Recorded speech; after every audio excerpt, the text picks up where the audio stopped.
Hello friends, welcome to B Srivastava classes. हम इस video में क्लास 7 की ज्योग्राफी है उसके चैप्टर 1 इन्वायरमेंट के शॉर्ट नोट है ना, समरी नोट को हम यहाँ पे डिस्कस करेंगे। ठीक है, तो आइए वीडियो को शुरू करते हैं। सबसे फर्स्ट हमारा टॉपिक है इन्वायरमेंट। इन्वायरमेंट है क्या, व्हाट इज़ इन्वायरमेंट। ठीक है, तो जितने भी चीज़ है ना, all this surrounding thing that we see are called environment. जितने भी हमारे चारों तरफ में जो भी चीज़ें हमें देखने को मिलेंगे, टेबल हो गया, कुर्सी हो गया है ना, बेंच हो गया, दीवार हो गया है ना, पेन हो गया, पेंसिल हो गया, हमें छोड़ के बाकी जितने चीज़ें हमारे सराउंडिंग में हैं वो सभी चीज़ क्या है, हमारे इन्वायरमेंट है। ठीक है, प्लेस हो सकता है, पीपल हो सकता है, थिंग्स हो सकते हैं, नेचर हो सकते हैं, किसी भी चीज़ है ना, एक लिविंग ऑर्गेनिज्म को जो सराउंड कर रही है, जो भी चीज़ें, वो सभी उस लिविंग ऑर्गेनिज्म का क्या है, इन्वायरमेंट है। ठीक है, तो हम इन्वायरमेंट को डेफिनेशन में क्या लिख सकते हैं, ऑल दिस सराउंडिंग है ना, all this surrounding thing that we see are called environment. जितनी भी जो थिंग्स देखेंगे हम सराउंडिंग में, ठीक है, चाहे वो प्लेस हो, पीपल हो, थिंग्स हो या फिर नेचर हो, है ना, जो कि किसी एक लिविंग ऑर्गेनिज्म को सराउंड कर रही होगी, वो उस लिविंग ऑर्गेनिज्म का क्या होगा, इन्वायरमेंट होगा। ठीक है, हम इसको 3 मेजर कंपोनेंट में बांटते हैं इन्वायरमेंट को। पहला नेचुरल इन्वायरमेंट, दूसरा मैन मेड इन्वायरमेंट, तीसरा ह्यूमन इन्वायरमेंट। ओके, ह्यूमन खुद में भी एक क्या है, इन्वायरमेंट का पार्ट है। ओके, है ना, तो है ना, आइए एक एक करके इन तीनों को हम डिस्कस करते हैं। ठीक है, तो नेचुरल इन्वायरमेंट को हम फर्दर डिवाइड करते हैं 2 मेजर पार्ट में, बायोटिक और अबायोटिक। ठीक है, biotic component of nature are comprise of all living things such as plant, animals, human, bacteria, fungus, है ना, ईटीसी। ठीक है, बायोटिक कंपोनेंट जो होंगे नेचुरल इन्वायरमेंट के, ये वो कंपोनेंट होंगे, ठीक है, जिसमें जितने भी लिविंग थिंग्स जो अर्थ पे पाए जाते हैं वो सभी इस कंपोनेंट के हिस्सा होंगे, पार्ट होंगे। ठीक है, चाहे वो प्लांट हो, एनिमल हो, ह्यूमन हो, बैक्टीरिया हो, फंगस हो, जितने भी लिविंग थिंग्स जो अर्थ पे पाए जाते हैं वो सभी बायोटिक कंपोनेंट कहलाएंगे, है ना, नेचुरल इन्वायरमेंट के। ठीक है ना। Biotic component also include waste from the living things such as crop residue, leaves, dead animals. ठीक है, ये जो बायोटिक कंपोनेंट में है ना, ये लिविंग थिंग्स तो जितने हैं वो तो आएंगे ही, इनके वेस्ट भी चीज़ें, जैसे क्रॉप रेसिड्यू, हम किसी क्रॉप हम खेती करते हैं, ठीक है, मान लीजिए हम पैडी की खेती की, धान की, ठीक है, धान कट कर देते हैं, ठीक है, तो उसके बाद जो इसका रेसिड्यू बचता है ना, वो, या फिर पेड़ के पत्ते, है ना, पत्ते झड़ जाते हैं ना, सूख जाते हैं, वो पत्ते भी, या फिर डेड एनिमल्स, जो मर गए एनिमल्स, वो भी है ना, बायोटिक कंपोनेंट ही कहलाएंगे। ओके, नेक्स्ट है नेचुरल इन्वायरमेंट में हमारा अबायोटिक कंपोनेंट, है ना। अबायोटिक कंपोनेंट में वे सभी चीज़ें आ जाएंगे जो नॉन लिविंग थिंग्स होंगे। वे सभी चीज़ जो अर्थ पे पाए जाते हैं और नॉन लिविंग है, वे सभी क्या होंगे, है ना, अबायोटिक कंपोनेंट होंगे। ठीक है, एग्जाम्पल जैसे देख लेते हैं, soil, water, sunlight, heat, air, ये सभी क्या है, नॉन लिविंग थिंग्स है जो अर्थ पे पाए जाते हैं, और ये नेचुरल इन्वायरमेंट का अबायोटिक कंपोनेंट है ना। ये नेचर के द्वारा हमें प्राप्त होते हैं ये सारी चीज़ें, इसलिए हम इसको क्या बोलते हैं, नेचुरल इन्वायरमेंट बोलते हैं। ठीक है, ओके, हम इसको क्या बोलेंगे, नेचुरल इन्वायरमेंट बोलेंगे, क्योंकि ये सभी हमें नेचर से प्राप्त होते हैं, हम इसे बना नहीं सकते खुद, है ना। सॉइल को हम नहीं बना सकते, वाटर को नहीं बना सकते, सनलाइट को नहीं बना सकते, हीट नहीं बना सकते, ये सभी हमें कहाँ से प्राप्त होते हैं, नेचर से प्राप्त होते हैं, बाय नेचर से प्राप्त होते हैं, है ना। तो इसीलिए हम इसको क्या बोलते हैं, नेचुरल रिसोर्सेज बोलते हैं। ठीक है, आर्टिफिशियल और ह्यूमन मेड थिंग्स वो होंगे जिसे ह्यूमन कंस्ट्रक्ट करते हैं, बिल्ड करते हैं, बनाते हैं, ठीक है, मैन्युफैक्चर करते हैं। जैसे स्कूल किसने बनाया, ह्यूमन ने बनाया, नेचर ने तो नहीं बनाया इसे, तो इसे हम क्या बोलेंगे, आर्टिफिशियल या फिर ह्यूमन मेड थिंग्स बोलेंगे। टेबल हो गए, रोड्स हो गए, ये सभी क्या होंगे, है ना, आर्टिफिशियल और ह्यूमन मेड थिंग्स होंगे। ठीक है, क्योंकि है ना, और ये बनाए जाते हैं बायोटिक और अबायोटिक कंपोनेंट दोनों को मिला के हम क्या करते हैं, एक आर्टिफिशियल और ह्यूमन मेड थिंग्स बनाते हैं। ठीक है, टेबल की लकड़ी कहाँ से आया, ठीक है, तो पेड़ से आया, पेड़ क्या है, बायोटिक। ओके, है ना, इसमें कील वगैरह हम ठोकेंगे तो कील का क्या है, आयरन है, आयरन क्या हो गया तुम्हारा, अबायोटिक कंपोनेंट हो गया। ठीक है, तो ये जितने भी चीज़ मैन मेड बनेंगे ना, वो बायोटिक अबायोटिक कंपोनेंट को मिला के हम क्या करते हैं, बनाते हैं। बायोटिक और अबायोटिक कंपोनेंट से ही हम क्या करेंगे, मैन मेड थिंग्स बनाएंगे। Okay, all things in environment comes from 4 major component of environment. जितने भी ये जो इन्वायरमेंट में जितने भी चीज़ें हमें देखने को मिलेंगी, ये 4 कंपोनेंट से देखने को मिलते हैं, ठीक है। ये 4 कंपोनेंट कौन कौन से हैं नेचुरल इन्वायरमेंट के? तो लिथोस्फीयर, हाइड्रोस्फीयर, एटमॉस्फेयर और बायोस्फीयर। ओके, आइए एक एक करके इनको हम डिस्कस करते हैं। ठीक है, लिथोस्फीयर ये सॉलिड क्रस्ट होता है या फिर हार्ड टॉप लेयर होता है अर्थ का, है ना, इसको हम लिथोस्फीयर बोलते हैं। ये अर्थ है हमारा, है ना, इस सबसे ऊपरी भाग जो होता है इसका, ठीक है, जो टॉप मोस्ट होता है, सॉलिड क्रस्ट होता है ये, है ना, इसे हम क्या बोलेंगे? लिथोस्फीयर बोलेंगे। ठीक है ना। बहुत से मेजर या फिर माइनर लैंडफॉर्म जैसे माउंटेन हो गया, प्लेटी हो गया, प्लेन हो गया, वैली, है ना, सब यहाँ कहाँ से पाए जाते हैं? लिथोस्फीयर पे पाए जाते हैं। ठीक है, जितने भी एक्टिविटीज होते हैं जैसे माइनिंग हो गया, ग्रासलैंड हो गया, एग्रीकल्चर हो गया, सभी कहाँ पे देखने को मिलते हैं? आपको लिथोस्फीयर पे ही देखने को मिलते हैं। ठीक है, लिथोस्फीयर ही, है ना, मिनरल्स वेल्थ का एक सोर्स होता है ना, यहाँ से ही हमें क्या मिलता है? मिनरल्स मिलते हैं। ठीक है, और ये हमें लैंड प्रोवाइड करता है एग्रीकल्चर करने के लिए, फिर ह्यूमन के सेटलमेंट के लिए, है ना। एग्रीकल्चर हम कहाँ करते हैं? लिथोस्फीयर में ही करते हैं, सोइल में करते हैं। सोइल कहाँ पाया जाता है? लिथोस्फीयर में पाया जाता है। हम घर कहाँ बनाते हैं? अर्थ पे बनाते हैं। अर्थ के कौन से पार्ट है बनाते हैं? सबसे ऊपर वाले पार्ट में बनाते हैं, और सबसे ऊपर वाला पार्ट जो है ना अर्थ का, वो क्या कहलाता है? लिथोस्फीयर कहलाता है। ओके, तो लिथोस्फीयर कौन सा पार्ट हो गया? सॉलिड क्रस्ट हो गया, है ना, क्रस्ट, या फिर सबसे टॉप लेयर अर्थ का, उसे हम क्या बोलेंगे? लिथोस्फीयर बोलेंगे। यहाँ पे बहुत से मेजर और माइनर लैंडफॉर्म देखने को मिलते हैं, जैसे माउंटेन, प्लेट्यू, प्लेन्स, वैली, सभी कहाँ देखने को मिलेंगे? आपको लिथोस्फीयर में ही देखने को मिलेंगे। ठीक है, क्योंकि लिथोस्फीयर क्या है? क्रस्ट का पार्ट है ना, और 3 भाग में डिवाइडेड है। पहले, है ना, क्या होता है? सबसे ऊपरी परत को क्या बोलते हैं हम? क्रस्ट बोलते हैं। उससे नीचे वाले को मेंटल बोलते हैं। उसके नीचे वाले को कोर बोलते हैं। सबसे नीचे को कोर बोलेंगे इसको, ठीक है, इसको मेंटल बोलेंगे, ठीक है, और इसको क्रस्ट बोलेंगे। तो माउंटेन्स हो गए, है ना, या फिर रिवर हो गए, है ना, प्लेट्यू हो गए, प्लेन हो गए, सभी कहाँ देखने को मिलेंगे? सबसे ऊपर वाले क्रस्ट वाले पार्ट में देखने को मिलेंगे। और क्रस्ट किसका पार्ट है? लिथोस्फीयर का पार्ट है। ओके, माइनिंग, ग्रासलैंड या फिर एग्रीकल्चर कहाँ होते हैं? लिथोस्फीयर में ही होते हैं। ठीक है, नेक्स्ट है हाइड्रोस्फीयर। ठीक है, जितने भी वाटर के डोमेन जो अर्थ पे पाए जाते हैं वो सभी क्या कहलाते हैं? हाइड्रोस्फीयर कहलाते हैं। इनफैक्ट मॉइस्चर, जो एटमॉस्फेयर में हमारा मॉइस्चर भी पाया जाता है ना, वो भी हाइड्रोस्फीयर का ही एक डोमेन है। ठीक है, तो हाइड्रोस्फीयर जितने भी वाटर के स्रोत हैं, वाटर जहाँ जहाँ देखने को मिलता है अर्थ पे, वो सभी क्या होंगे? हाइड्रोस्फीयर के पार्ट होंगे, है ना। वो रिवर हो सकता है, लेक हो सकता है, ओशियन हो सकता है ना, कोई भी चीज़ होता है जहाँ पे पानी पाई जाए, ठीक है, वाटर बॉडीज पाए जाए, उसे हम क्या बोलेंगे? हाइड्रोस्फीयर। वे सभी हाइड्रोस्फीयर का क्या होंगे? पार्ट होंगे। ठीक है, तो वह डोमेन अर्थ का जो वाटर से घिरा हो उसे हम क्या बोलेंगे? हाइड्रोस्फीयर बोलेंगे। ठीक है, एग्जाम्पल में river, lake, ocean, etc। Okay, next है एटमॉस्फेयर, है ना। तो थिन लेयर होता है एयर का जो कि अर्थ को सराउंड करके रखता है, उसे हम क्या बोलेंगे? एटमॉस्फेयर बोलेंगे।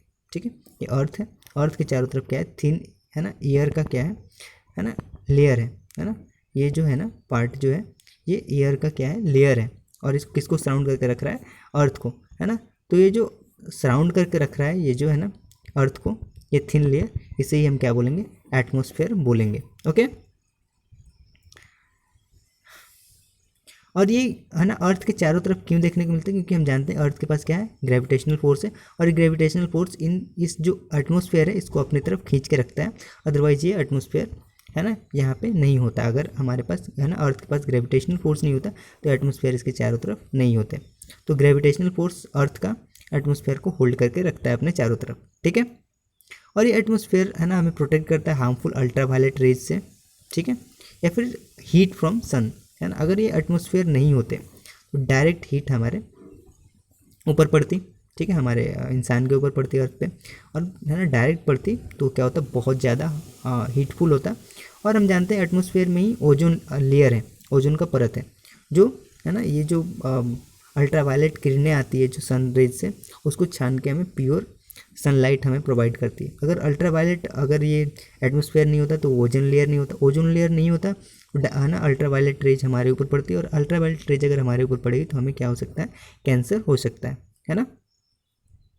तो ये हमें हार्मफुल अल्ट्रावायलेट रेज से बचाती है, या फिर, है ना, बहुत ज़्यादा हीट सन के, है ना, उससे भी बचाती है हमें। ओके,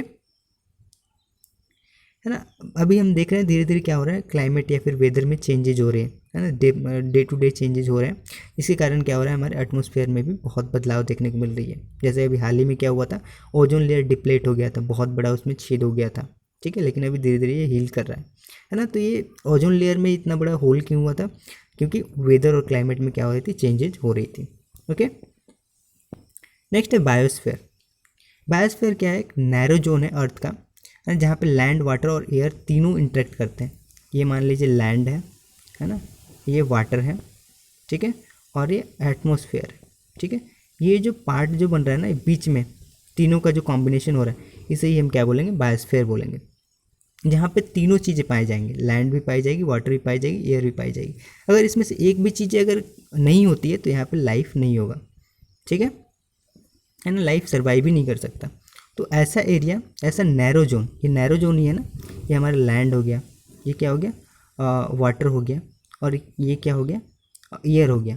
तो इसके बीच में एक छोटा सा ये है ना जगह, तो एक नैरो जोन बन है ना अर्थ पे, जहाँ पे लैंड, वाटर और एयर तीनों पाए जाते हैं, है ना। और यहाँ पे ये जो एरिया होता है ये लाइफ को सपोर्ट करता है, क्योंकि लाइफ को सपोर्ट करने के लिए क्या क्या चीज़ की ज़रूरत पड़ेगी, लैंड, वाटर, एयर की ज़रूरत पड़ेगी।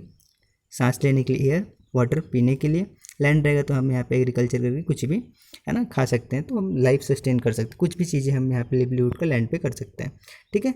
तो ऐसा नैरो जोन अर्थ का, जहाँ पे क्या देखने को मिले आपको, है ना, अर्थ, लैंड, वाटर है ना एंड एयर तीनों एक साथ इंटरेक्ट करता हुआ दिखे, है ना। और ये एरिया क्या करेंगे, लाइफ को सपोर्ट कर रहे होंगे, तो हम इस एरिया को क्या बोलेंगे, बायोस्फीयर बोलेंगे। ओके, है ना। और living world of the earth is called biosphere, जो है ना अर्थ का लिविंग वर्ल्ड होता है उसे हम क्या बोलते हैं, बायोस्फीयर बोलते हैं। यहाँ पे लाइफ हमें देखने को मिलती है, बायोस्फीयर पे ही लाइफ देखने को मिलेगी। ओनली लिथोस्फीयर होगी तब भी हमें लाइफ देखने को नहीं मिलेगी, ओनली हाइड्रोस्फीयर होगी तब भी यहाँ पे लाइफ देखने को नहीं मिलेगी, और ओनली अगर है ना आपका है ना एटमॉस्फेयर होगी तब भी हमें लाइफ देखने को नहीं मिलेगी। जबकि ये तीनों अगर प्रेजेंट होंगे है ना एक प्लेस पे, तब हमें वहाँ पे क्या देखने को मिलेगी, लाइफ देखने को मिलेगी, ठीक है। और इसलिए हम बायोस्फीयर को क्या बोलते हैं, लिविंग वर्ल्ड ऑफ द अर्थ, ठीक है। और है ना बायोस्फीयर है ना प्लांट और एनिमल किंगडम दोनों मिलके क्या बनाती है, बायोस्फीयर को क्रिएट करती है। Okay, ecosystem, it is a system formed by interaction of all living organisms with each other and with physical and chemical factor of the environment in which they live, है ना। Ecosystem क्या होता है, ठीक है, एक ऐसा चीज़ें, एक ऐसा है ना ये इमेजिनरी एरिया होता है जहाँ पे है ना जितने भी लिविंग ऑर्गेनिज्म वहाँ पे रह रहे होते हैं वे सभी एक दूसरे से क्या कर रहे होंगे, इंटरेक्ट कर रहे होंगे, है ना, है ना कैसे, फिजिकल और केमिकल तरीके से, ठीक है, इन्वायरमेंट में। उसी को हम क्या बोलेंगे, इकोसिस्टम बोलेंगे, है ना। ओके, एक ऐसा सिस्टम है ना जिसमें जितने रहने वाले जितने भी लिविंग ऑर्गेनिज्म हो रहे हैं वो एक दूसरे से कैसे इंटरेक्ट कर रहे होंगे, फिजिकली या फिर केमिकली, ठीक है। तो वैसे सिस्टम को हम क्या कहेंगे, है ना, इकोसिस्टम कहेंगे, ठीक है ना। जितने भी कंपोनेंट होंगे इस इकोसिस्टम के, है ना, एक दूसरे से कैसे लिंक होंगे, transfer of energy and material. मान लीजिए अर्थ है ना, अर्थ पे एक ह्यूमन है, तो ह्यूमन को है ना सांस की ज़रूरत पड़ेगी, है ना, रेस्पिरेशन करने की ज़रूरत पड़ेगी। हमें उसके लिए क्या चाहिए, O2 चाहिए। O2 हमें क्या कहाँ से मिलता है, प्लांट से मिलता है, ठीक है। तो प्लांट हमें क्या प्रोवाइड करती है, O2 प्रोवाइड करती है। प्लांट को क्या ज़रूरत होता है, CO2 ज़रूरत होता है। CO2 कौन देता है, हम देते हैं, ठीक है। तो एक दूसरे से इंटरेक्ट कर रहे हैं ना, ठीक है। हम इन्वायरमेंट में जितने भी लिविंग ऑर्गेनिज्म हैं एक दूसरे से क्या कर रहे हैं, इंटरेक्ट कर रहे हैं। कैसे इंटरेक्ट कर रहे हैं, तो फिजिकली या फिर केमिकली, है ना। तो ये कैसा रिएक्शन हुआ, केमिकल रिएक्शन हुआ, ठीक है। तो फिजिकली या फिर केमिकली एक दूसरे से है ना इंटरेक्ट करना, है ना, इन्वायरमेंट में जितने भी लिविंग ऑर्गेनिज्म वहाँ पे रह रहे हैं उसी को हम क्या बोलेंगे, इकोसिस्टम बोलेंगे, ठीक है। जैसे है ना डेजर्ट इकोसिस्टम हो गया, रैन फॉरेस्ट हो गया, ग्रासलैंड हो गया, डेजर्ट हो गया, माउंटेन हो गया, ये सभी क्या है, किसके एग्जाम्पल है, इकोसिस्टम के एग्जाम्पल है। ओके, एक हमें बहुत इंपॉर्टेंट यहाँ पे बातें हैं, ठीक है। वर्ल्ड इन्वायरमेंट डे हम हर साल 5 जून को सेलिब्रेट करते हैं। ओके, नेक्स्ट है human environment. Human are most intelligent and active animal of the earth. हम क्या हैं, सबसे इंटेलिजेंट और सबसे ज़्यादा एक्टिव एनिमल अर्थ पे हैं। Okay, human. Okay, human environment से इंटरेक्ट करता है और उसको इन्वायरमेंट को क्या करता है, मॉडिफाई करता है अपने नीड के अनुसार। जैसा उसे ज़रूरत होती है वैसा ही वो क्या कर लेता है, इन्वायरमेंट को है ना मॉडिफाई कर लेता है, ठीक है। Early human adapted themself to the natural environment. Early जो ह्यूमंस थे, जो है ना आदि मानव थे, वे लोग नेचर के अनुसार रहते थे। लेकिन अभी के जो मॉडर्न ह्यूमन हैं वे अपने अकॉर्डिंग क्या कर लेते हैं, इन्वायरमेंट को बना लेते हैं। ठीक है, ओके। जैसे है ना, पहले के लोग क्या था, फ्रूट्स पेड़ पौधे के पास रहते थे, है ना, या फिर नदियों के बगल में रहते थे। वो नदी से क्यों, क्योंकि वहाँ से उन्हें पानी मिल जाती थी, और जंगल में रहते थे ताकि पेड़ पौधे से क्या मिल जाए, उन्हें फ्रूट्स मिल जाए, या फिर वो जंगली जानवर को मार के खा सकें। ठीक है, तो नेचर के अकॉर्डिंग रहते थे। लेकिन अभी क्या होता है ना, हम कहीं भी सेटल हो जाते हैं।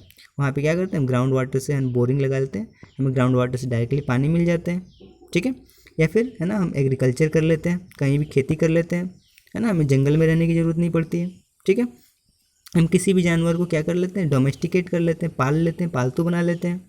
ठीक है, तो अब जो मॉडर्न ह्यूमन हो गए हैं, ये क्या टेक्निक्स सीख लिए, इनके पास एबिलिटी आ गई है, फिर टेक्नोलॉजिकल एडवांसमेंट हो गई कि ये अपने है ना अनुसार इन्वायरमेंट को बना सके। ठीक है, पहले ये सब चीज़ें नहीं थी। तो अर्ली ह्यूमन जो थे वो क्या थे, इन्वायरमेंट के अकॉर्डिंग, नेचुरल इन्वायरमेंट के अकॉर्डिंग रहते थे, है ना। अभी के जो मॉडर्न जो ह्यूमन हैं, इन्होंने क्रॉप को ग्रो करना सीख लिया, डोमेस्टिकेट करना सीख लिया एनिमल्स को। ठीक है, इंडस्ट्रियल रिवोल्यूशन आया तो बहुत से इंडस्ट्रियल प्रोडक्शन करने लगे, फास्टर ट्रांसपोर्टेशन हो गया। पहले क्या था, लोग पैदल एक जगह से दूसरी जगह ट्रेवल करते थे, अब बाई फ्लाइट, है ना। ओके, इंफॉर्मेशन रिवोल्यूशन आया। पहले एक बात दूसरी जगह पहुंचाने के लिए कितने दिन में, है ना, पहुंचाना पड़ता था। सबसे पहले इंसान जाता था, वहाँ पे जाके पहुंचा के आता था। उसके बाद पोस्ट ऑफिस आया अंग्रेज़ों के ज़माने में, तो पोस्ट के थ्रू जाता था। अब क्या हो गया, मोबाइल आया उसके बाद। ठीक है, उसके बाद अब क्या हो गया, डायरेक्ट वीडियो कॉल हो जाता है तुरंत ही। ओके, तुरंत ही मैसेज क्या हो जाती है, डिलीवर हो जाती है। इंटरनेट के ज़माना है। ठीक है, व्हाट्सअप कर लिए, या फिर है ना ईमेल कर दिए, या फिर किसी भी तरीके से, है ना। तो इन्फॉर्मेशन रिवोल्यूशन हुआ। ठीक है, तो पहले के इंसान इन्वायरमेंट के अकॉर्डिंग रहते थे, और अभी मॉडर्न वाले इंसान अपने अकॉर्डिंग इन्वायरमेंट को क्रिएट करना सीख गए, क्योंकि इनके पास क्या है, एबिलिटी है, फिर टेक्नोलॉजिकल जो एडवांसमेंट है। ऐसी ऐसी टेक्नोलॉजी है जिसके माध्यम से ये क्या कर सकते हैं, है ना, ये इन्वायरमेंट को अपने अकॉर्डिंग बना सकते हैं। ठीक है, तो इस चैप्टर में इतना ही। आइए हम इस चैप्टर से रिलेटेड जो एक्सरसाइजेज हैं, है ना, उसे हम यहाँ पे देख लेते हैं। ठीक है, what is an ecosystem, ecosystem क्या है, तो ये वैसा सिस्टम है जिसमें जितने भी लिविंग ऑर्गेनिज्म, है ना, रह रहे होंगे, है ना, इस इन्वायरमेंट में, वो एक दूसरे से कैसे इंटरेक्ट कर रहे होंगे, फिजिकली या फिर केमिकली तौर से एक दूसरे से इंटरेक्ट कर रहे होंगे। ठीक है, और इंटरेक्ट कैसे कर रहे होंगे, ट्रांसफ़र ऑफ एनर्जी, एक दूसरे के बीच में क्या हो रहा होगा, ट्रांसफ़र ऑफ एनर्जी हो रहा होगा, फिर ट्रांसफ़र ऑफ, है ना, मटेरियल हो रहा होगा। एक दूसरे को या तो एनर्जी दे रहे होंगे या फिर मटेरियल दे रहे होंगे। ठीक है, प्लांट्स एग्जांपल के तौर में जैसे हमने देख लिया, प्लांट्स है या और ह्यूमन बींग है। ठीक है, तो ह्यूमन बींग क्या देते हैं, कार्बन डाइऑक्साइड देते हैं, और ये बदले में क्या देते हैं, ऑक्सीजन देते हैं। तो ये केमिकल तौर से हो गया। ठीक है, एनर्जी के फॉर्म में एक दूसरे को एनर्जी प्रोवाइड कर रहे हैं। CO2 प्लांट के लिए फूड का काम करता है, एनर्जी का काम करता है, और O2 इंसान के लिए एनर्जी का काम करता है। ठीक है, उसके अलावा प्लांट क्या देता है हमें, प्लांट क्या देता है, फ्रूट्स देता है, जो कि क्या होगा, आपको मटेरियल के फॉर्म में होगा ना। फ्रूट्स के अलावा टिम्बर देता है, बहुत सी चीज़ें हमें प्रोवाइड करता है। ठीक है, एग्जाम्पल जो होंगे इकोसिस्टम के वो होंगे desert ecosystem, pond ecosystem, etc। Okay, next है what do you mean by natural environment, natural environment से आप क्या समझते हैं। ठीक है ना।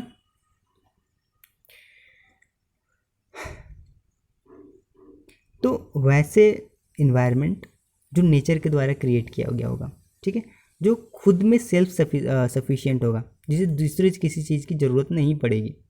ठीक है ना, ह्यूमंस को उसको कंजर्व करने की ज़रूरत नहीं पड़ेगी, क्रिएट करने की ज़रूरत नहीं पड़ेगी, चेंजेस करने की नहीं पड़ेगी। वो सेल्फ सस्टेनिंग प्रोसेस होगा, सेल्फ सस्टेनिंग एक चीज़ें होंगी, उसे ही हम क्या बोलेंगे, नेचुरल इन्वायरमेंट बोलेंगे। ठीक है, जैसे फॉरेस्ट, ओके, लेक हो गया, ओशियन हो गया, etc। Mountain, plains, ocean, forest, etc। ये सभी क्या है, नेचुरल इन्वायरमेंट है। ये नेचर के द्वारा क्या किया जाता है, क्रिएट किया जाता है, ना कि इंसान के द्वारा। ठीक है, इसीलिए हम इसे क्या बोलेंगे, नेचुरल इन्वायरमेंट बोलेंगे। ये सिर्फ सस्टेनेबिलिटी होगा इनकी, है ना, ये खुद से खुद को मेंटेन कर सकते हैं, है ना, इनको इनका अपने मेंटेनेंस में, है ना, ह्यूमंस की आवश्यकता नहीं होगी। ऐसे इन्वायरमेंट को हम क्या बोलेंगे, नेचुरल इन्वायरमेंट बोलेंगे। ठीक है, next, what are the 3 major component of environment, जो इन्वायरमेंट के 3 मेजर कंपोनेंट कौन कौन से, नेचुरल इन्वायरमेंट, मैन मेड और आर्टिफिशियल इन्वायरमेंट। ह्यूमन खुद में जो ह्यूमन इन्वायरमेंट है वो भी क्या है, इन्वायरमेंट का एक कंपोनेंट है। Okay, next, give 4 example of human made environment, है ना, तो है ना 4 environment human made environment example कौन कौन से है ना, crop, society, culture, aquarium, bridge, roadways, highways, home, industry, colony, सभी क्या है, ह्यूमन मेड इन्वायरमेंट के एग्जाम्पल हैं। ओके,